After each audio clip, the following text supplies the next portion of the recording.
Good morning students.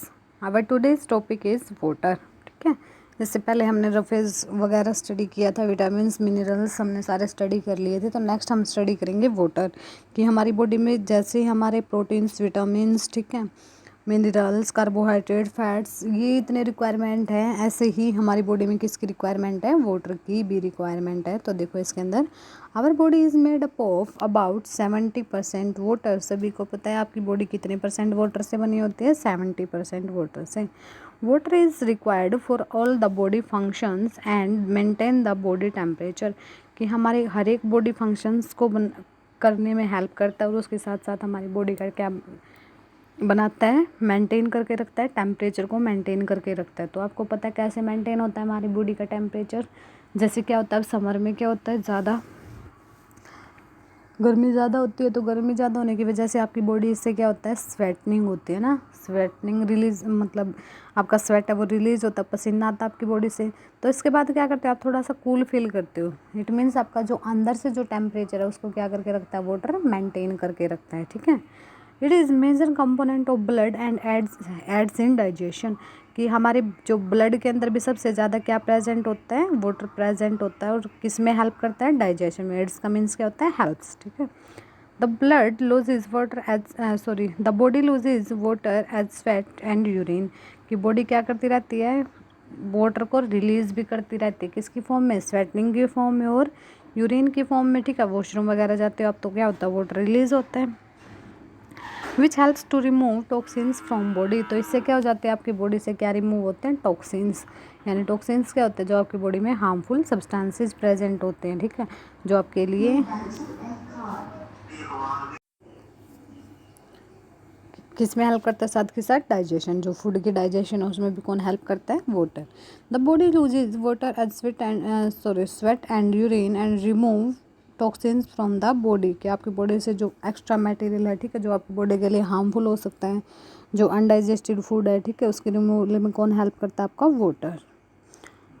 To make up for the lost water the body requires a constant supply of water throughout the day. ठीक है, I think पहले करा दिया था topic. चलो, कि हमारा क्या होता है कि अगर बॉडी के अंदर आपकी क्या होती है, अगर बॉडी के अंदर से आपकी ये वाटर रिलीज़ हो रहा है, ठीक है, स्वेटनिंग में रिलीज़ हो रहा है, यूरिन में रिलीज़ हो रहा है, तो उसके लिए क्या आपको बॉडी के अंदर आपके दोबारा वाटर की रिक्वायरमेंट होती है।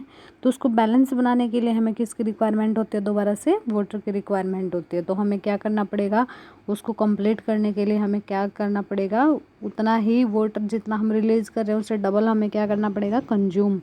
इसीलिए बोला जाता है हमें कम से कम भी हमें 8 to 10 ग्लासेज ऑफ वाटर हमें क्या करने चाहिए? डेली ड्रिंक करने चाहिए। ठीक है, excessive loss of water leads to dehydration, कि अगर ज़्यादा से ज़्यादा अगर आपकी बॉडी से क्या हो जाता है? वाटर रिलीज़ हो जाता है, तो कौन सी प्रोसेस हो जाती है?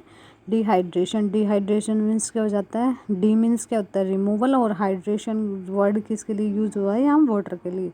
यानी क्या हो जाता है? आपका बॉडी से वाटर बिल्कुल रिमूव हो जाता है। ठीक है, तो उससे क्या हो जाएगा? आपकी बॉडी के सारे फंक्शंस रुक जाएंगे, जो बिकॉज वाटर तो आपकी हर एक बॉडी के लिए, बॉडी फंक्शंस के लिए रिक्वायर्ड होता है। ठीक है, and can sometimes be fatal. ठीक है, बहुत ज़्यादा हार्मफुल हो सकता है ये आपके लिए।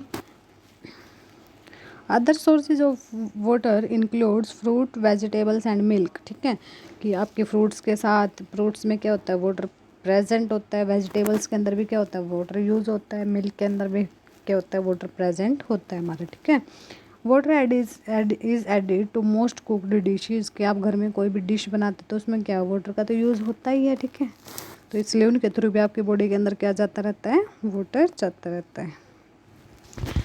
नेक्स्ट अभी हमारा बैलेंस्ड डाइट। ठीक है, नेक्स्ट टॉपिक हमारा बैलेंस्ड डाइट। तो देखो, ये diet that contains all the necessary nutrients. ठीक है, कि जो आपकी बॉडी के लिए नेसेसरी होता है वो सारे के सारे उस आपके डाइट के अंदर क्या प्रेजेंट होने चाहिए? न्यूट्रिएंट्स प्रेजेंट होने चाहिए। ठीक है, और राइट प्रोपोर्शन में प्रेजेंट होने चाहिए। ये नहीं कि आप मतलब बॉडी के अंदर आप बिल्कुल मतलब विटामिन्स और मिनरल्स आपकी बॉडी के अंदर जाए नहीं, आप बिल्कुल कार्बोहाइड्रेट ईट करते रहें या फिर आप सिर्फ फैट्स ईट करते रहें। ठीक है, ऐसा नहीं होना चाहिए। आपकी बॉडी के अंदर 5 के 5 न्यूट्रिएंट्स आपकी बॉडी के अंदर जाने चाहिए, और वो भी राइट प्रोपोर्शन में, जितनी जिसकी रिक्वायरमेंट है उसी के अंदर जाने चाहिए। ठीक है, ये नहीं हम सारा मतलब कार्बोहाइड्रेट्स के अमाउंट फिर हमारी बॉडी में इंक्रीज हो जाए, ऐसा कुछ नहीं होना चाहिए, ठीक है।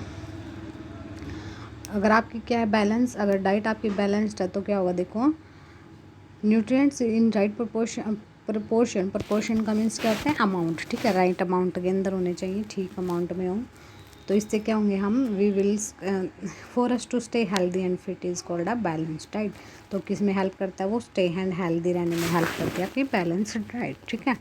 The composition of balance diet varies for different people based on their age, physical activities, gender and health, ठीक है। कि जो आपकी कंपोजिशन है यानी अमाउंट है जो आपकी किसकी बैलेंस डाइट की, वो क्या करती रहती है, वेरी करती रहती है। वेरीज मीन्स चेंज होती रहती है, किसके अकॉर्डिंग, आपकी एज के अकॉर्डिंग। जैसे क्या होता है, छोटे बच्चे किस पे डिपेंड होते हैं, ओनली मिल्क पे डिपेंड होते हैं, ठीक है, तो उन्हें बाकी कार्बोहाइड्रेट्स वगैरह की रिक्वायरमेंट नहीं होती, इसलिए वो चपाती वगैरह ईट नहीं करते, व्हीट ग्रेन्स वगैरह, ठीक है। लेकिन उसके बाद क्या होता रहता है, जैसे आपकी ग्रोइंग एज आती है, ठीक है, जिसमें आपकी हाइट वेट इंक्रीज होता है तो प्रोटीन्स की ज़्यादा रिक्वायरमेंट होती है, तो इसीलिए एज के अकॉर्डिंग क्या होती रहती है, आपकी डाइट वेरी करती रहती है, चेंज होती है, ठीक है। उसके बाद जो फिजिकल एक्टिविटीज़ के अकॉर्डिंग यानी जो गेम्स वगैरह खेलते हैं उन्हें क्या होती है, ज़्यादा एनर्जी की रिक्वायरमेंट होती है, तो इसीलिए उनकी बॉडी में कार्बोहाइड्रेट्स ज़्यादा होना चाहिए, ठीक है। जेंडर और हेल्थ के अकॉर्डिंग भी क्या होती है, जेंडर जैसे गर्ल्स को ज़्यादा मतलब इतने फूड की रिक्वायरमेंट नहीं होती, बॉयज़ को और ज़्यादा होती है। हेल्थ के अकॉर्डिंग भी अगर आप बिल्कुल फिट एंड हेल्दी हैं तो आप कोई भी फूड ईट कर सकते हैं, लेकिन अगर आप मतलब फीवर वगैरह है तो क्या बोला जाता है, ये चीज़ नहीं खानी, वो चीज़ नहीं खानी, ठीक है, तो वो किस पे डिपेंड होता है, आपकी डिफरेंट होती है, ठीक है, ये सारी चीज़ें आप बॉडीज़ के अंदर आपकी बॉडी के अकॉर्डिंग। नेक्स्ट है ग्रोइंग चिल्ड्रन की जो जिसकी हाइट इंक्रीज हो रही है, और जो प्रेग्नेंट वूमेन है उनको किसकी ज़्यादा रिक्वायरमेंट होती है, मोर प्रोटीन्स की रिक्वायरमेंट होती है, बिकॉज ये किस में हेल्प करते हैं, बॉडी की ग्रोथ में। People who do a lot of physical work need more carbohydrates as they have higher energy requirements as compared to an office worker और एन ओल्ड पर्सन।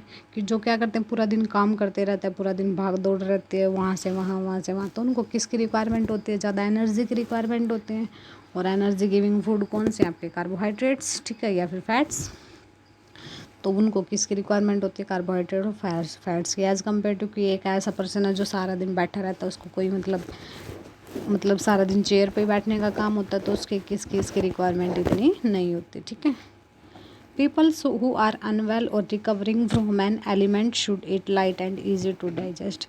कि जो पीपल आपके क्या है, अनवेल यानी बीमार हैं, ठीक है, या फिर रिकवर कर रहे हैं किसी डिजीज़ से, ठीक है, तो उन्हें ऑलरेडी कोई डिजीज़ थी, अब वो रिकवर कर रहे हैं यानी ठीक हो रहे हैं, तो उन्हें हमेशा कैसा वेट खाना चाहिए, कैसा फूड ईट करना चाहिए जो लाइट एंड वेट है, ठीक है, लाइट और easy to digest, light weight है। मतलब जैसे क्या होता है कि अगर आप टाइफाइड वगैरह तो बोला जाता है ब्रेड लो, ठीक है, ब्रेड वगैरह ही ईट किए जाते हैं, या फिर क्या होता है जैसे खिचड़ी वगैरह बोला जाता है खाने के लिए, ठीक है, तो जो लाइट वेट है वो फूड ईट करना चाहिए, ठीक है। They should drink plenty of water, plenty of fluids and avoid fat rich food। कि उनको हमेशा कैसा फूड ईट करना चाहिए, जो बीमार हैं या बीमारी से ठीक हो रहे हैं, कि हमेशा ऐसा फूड ईट करें जिसमें क्या हो, ज़्यादा से ज़्यादा फ्लूइड्स प्रेजेंट हो। फ्लूइड्स क्या होते हैं, लिक्विड्स, ठीक है, जैसे मिल्क वगैरह या फिर जूसेस वगैरह ही ज़्यादा ही उन्हें कंज्यूम करने चाहिए। और जो फैट रिच फूड है यानी जिसमें ज़्यादा फैट है उसको क्या कर देना चाहिए, सबसे कम लेना चाहिए, ठीक है। तो एक ये फूड पिरामिड देखो कि मतलब हमें सबसे ज़्यादा क्या कंज्यूम करना चाहिए और सबसे कम क्या कंज्यूम करना चाहिए, ठीक है। तो सबसे ज़्यादा भाई हमें क्या कार्बोहाइड्रेट्स ही लेनी चाहिए, राइस और सीरियल्स।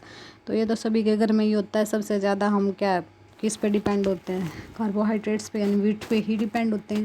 या कभी कभी राइस बन जाते हैं घर में, यही होता है, चपाती मिलती है, राइस मिलते हैं डेली, एक टाइम तो हमेशा एक या दो तीन टाइम, तीनों टाइम ही हमारे ऐसे होते हैं कि जिसमें हम क्या कंज्यूम करते हैं, कार्बोहाइड्रेट्स ही ज़्यादा होता है हमारी बॉडी के अंदर, ठीक है।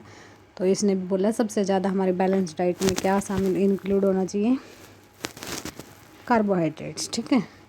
देन जैसे पास्ता वगैरह है तो दिन में बना लेते हैं हम, कई बार ये चीज़ें बन जाती हैं हमारे घर में, लेकिन है क्या, वो है तो सारी कार्बोहाइड्रेट्स ही, ठीक है।